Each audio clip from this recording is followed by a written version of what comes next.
Hi everyone, I'm Dawn. Welcome to my channel. Thank you for visiting with me today. I apologize for the background. We're in the process of moving and I don't really have a pretty background right now. Everything is getting packed and moved and we're just, I can't wait to be moved because we'll have a separate room for filming, So I'm just kind of sitting on my bed talking to you with this mess behind me, and I am sorry about that. Not setting a good scene for you, but I don't really know how to start videos like this. So I guess I'll just start. I was watching Dr. Grande the other night on YouTube. If you're not familiar with him, I highly recommend his channel. He talks about different mental health issues, and he's very thorough, very informed, and very intelligent. But one video that caught my attention was daughters of narcissistic mothers, that topic. And so I watched it, and it was like he was describing my mother perfectly. And I left a comment there kind of sharing this story, but it just brought up stuff, stuff gets brought up, and it just started making me feel, a kind of way. So I'm like, let me make a video about it and chat it out.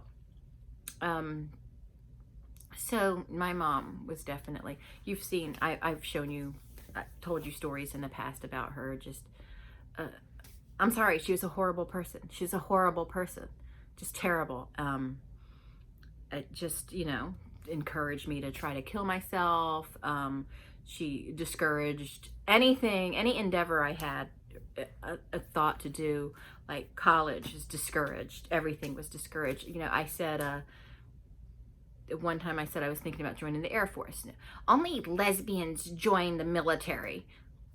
Tampons, I wanted to use tampons because I hated these big bulky pads in my panties. Only whores use tampons, stuff like that. It was just, nothing was right. Nothing was acceptable to her. And there was always some really terrible, sinful reason why, I couldn't do a thing or whatever. And, but this takes place in my adulthood, when Marshall was diagnosed. Marshall's my son. When he was diagnosed with cancer when he was 7 months old. This was in 1999. My mom desperately searched for ways to make it about her. She lived in my brother's house, and they, and my other brother lived there too. And they never defended me. They were complete victims. They were totally, I don't know, under her spell or whatever. It was really weird. And even now that she's been dead for 11 years, they're still under her spell. And I can't have that energy in my life anymore. I can't. Because I felt when she died, I was free, and I know that sounds like a terrible thing to say, she's your mother, blah, blah, blah, whatever. She,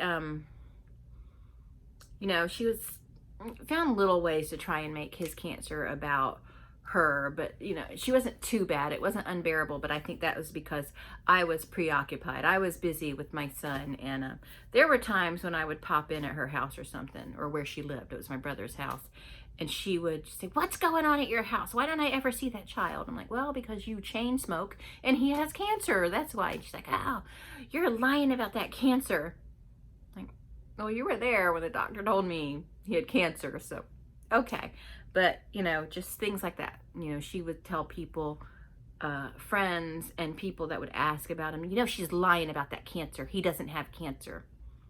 Stuff like that. Because she said that because that's something she would do. You know what I mean? Well, and if one of us got cancer as a young child, we would have died. And I mean that. I believe that wholeheartedly. We would die. Because it would be about us, and she could not handle that. We would die. We would die. She would do the bare minimum, and we would die, She had frequently said, "I wish a couple of you would die so I'd have less to worry about." She would frequently say things like that. So Yeah, if one of us got cancer, she would let us die. It would be no problem for her, trust me. But so I want to fast forward to when he had to go into the hospital to have his stem cell transplant. The prediction was he would be in the hospital for 3 months. I think he ended up only being in the hospital for like 3 or 4 weeks. But all of a sudden, my mom came down with multiple illnesses that caused 911 to be called and ambulances to come get her. And instead of bringing her to the hospital that my son was at, which there was a children's hospital, which was also an adult hospital, that wasn't happening.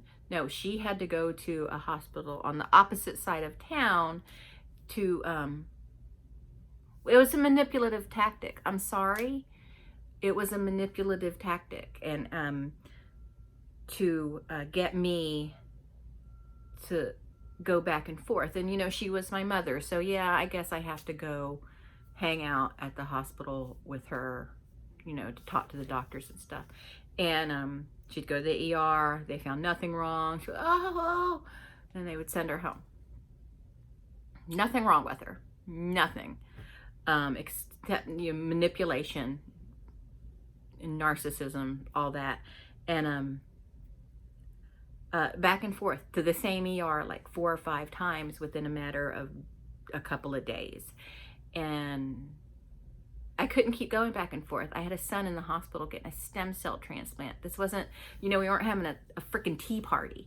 So I pulled the doctor aside and I said, look, I know that you got to believe your patient. And you're not going to tell me anything, but I'm going to tell you what is happening.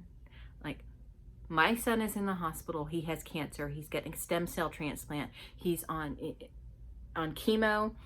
And basically with the stem cell transplant, they give you chemo to kill all the cancer cells, but it also kills all the good healthy cells too, or a lot of them. So he is sick. He wasn't that sick. He was doing really well, but a lot of kids get really sick from it. But I was telling the doctor, I'm like, you know, I can't keep coming back and forth like this, and she's faking it to get attention.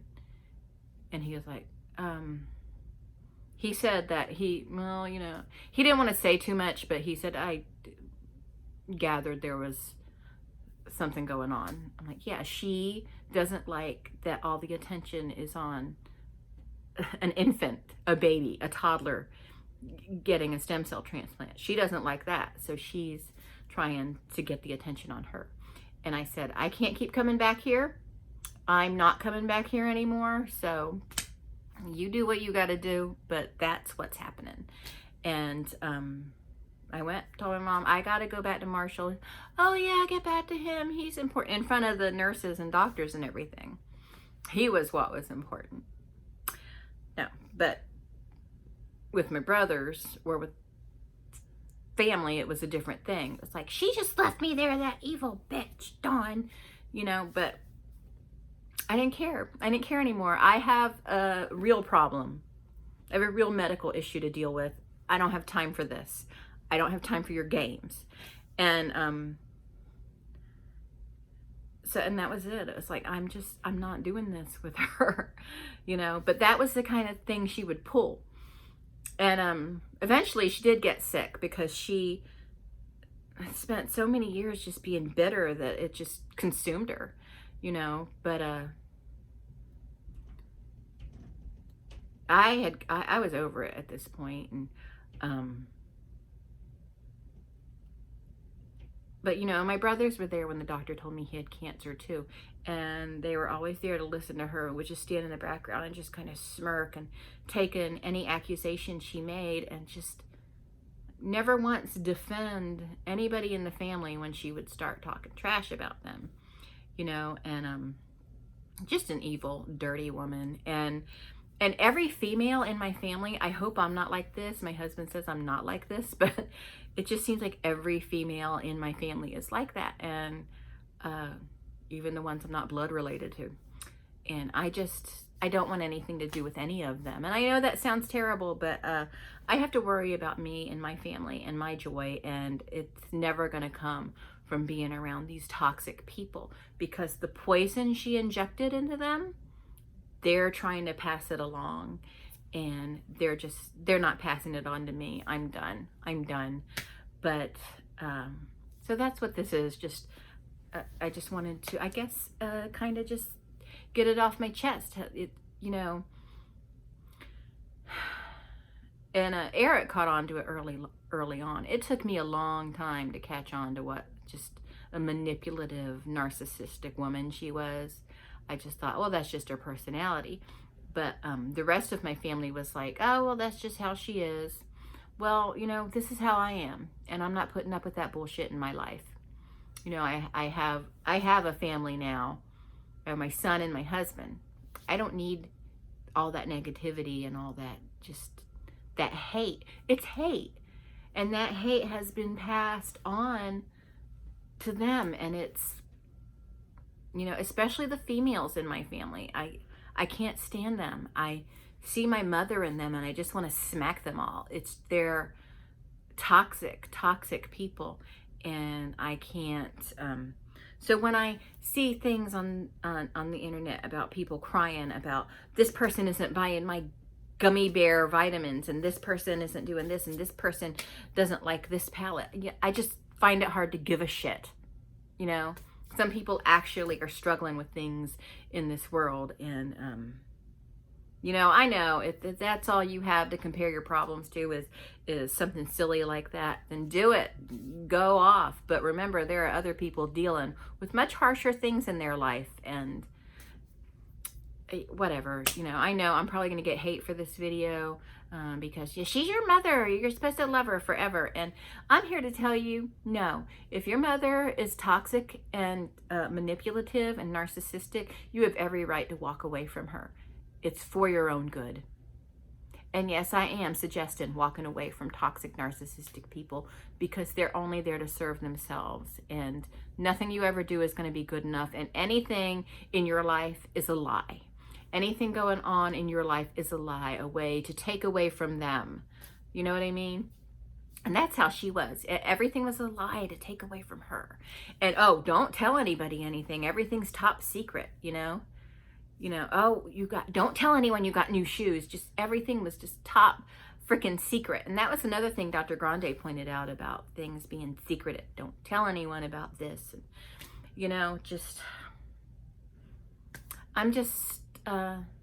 I don't want to say I'm glad she's dead, because, I think as long as someone's alive, they have a chance to see the bad things they've done and change. But, I'm glad I don't have that negative force in my life anymore.